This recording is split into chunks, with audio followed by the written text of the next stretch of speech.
Bismillahirrahmanirrahim. Assalamualaikum warahmatullahi wabarakatuh.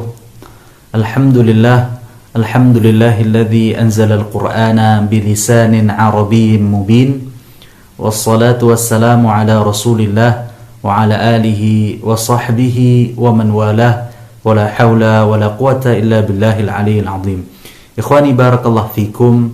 Semoga kita senantiasa dalam lindungan Allah Subhanahu wa taala dan semoga kita senantiasa terus semangat belajar, mempelajari Al-Quran, membaca Al-Quran hingga akhir hayat kita nanti. Amin ya rabbal alamin.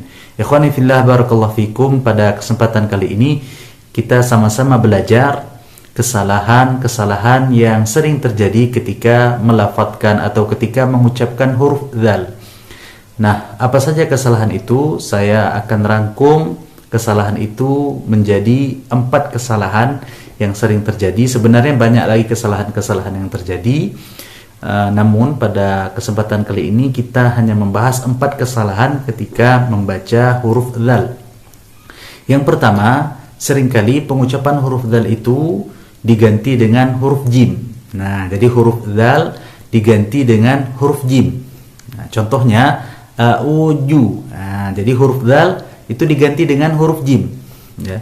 Contoh yang lain, ijajul, ya, ijajul. Nah, atau dalam contoh yang lain itu ijajaa.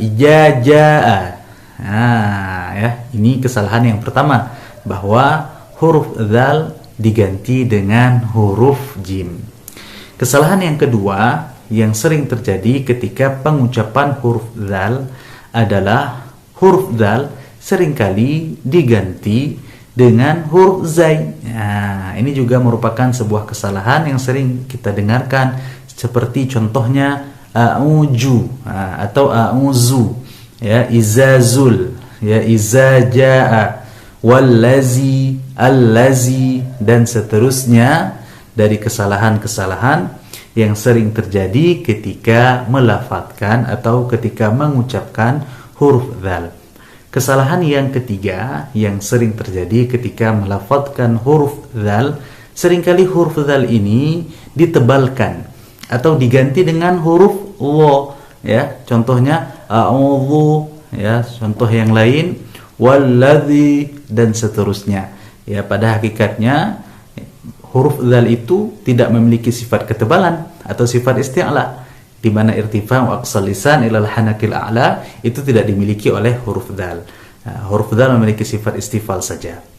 Kemudian kesalahan yang terakhir ketika mengucapkan huruf dzal, ya, kesalahan ini sedikit diketahui oleh orang bahwa ketika mengucapkan huruf dzal seringkali keluar angin.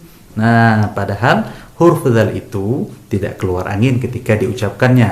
Ya, contoh pengucapan huruf dzal yang sering keluar angin adalah billadzi, ya, billadzi atau walladzi, ya, atau dalam kalimat yang lain siratal ladzi, ya, a'udzu zu. Nah, jadi huruf dzal itu keluar anginnya. Maka ini adalah kesalahan yang sedikit diketahui oleh masyarakat ketika membaca Al-Qur'an.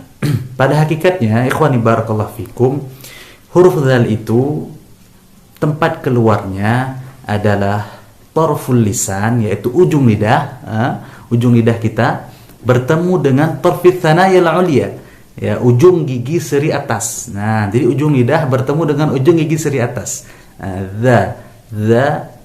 Nah, sifatul hurufnya, cara keluar hurufnya, sifatnya yang pertama kita harus ketahui bahwa huruf dzal itu tidak mengeluarkan udara.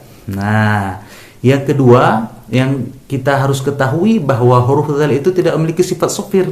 Nah, jadi dia tidak berdesis, ya. Zadzi, zu, bad, tidak za, tidak juga jaji. Nah, itu sudah menjadi huruf jim. Tidak juga terlalu tebal hingga menjadi sifat isti'la pada huruf dzal. Contohnya Allah, walladzi, ya, alladzi. Nah, itu sudah tebal. Nah, maka huruf dzal tidak memiliki sifat isti'la, tapi dia memiliki sifat istifal, yaitu pangkal lidah sampai ke tengah lidah itu tidak naik ke langit-langit.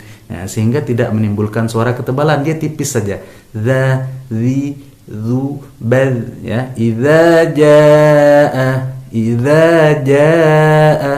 ya, walladzi, dan seterusnya dari kalimat-kalimat yang sering terdapat huruf dzal dalam Al-Quran. Ikhwani fillah, barakallahu fikum. Kaedah-kaedah ini adalah kaedah yang dijelaskan oleh para ulama, di antaranya Al-Imam Ibnul Jazari dalam kitabnya Manzumah Al-Jazariyah fima yajibu ala qari'il Qur'ani aya'lamah, bahwa makharijul hurufi was sifati liyalfidhu bi afsahil lughati. Makharijul huruf dan sifatul huruf maka hendaknya dibaca atau dilafadzkan dengan sefasih-fasihnya.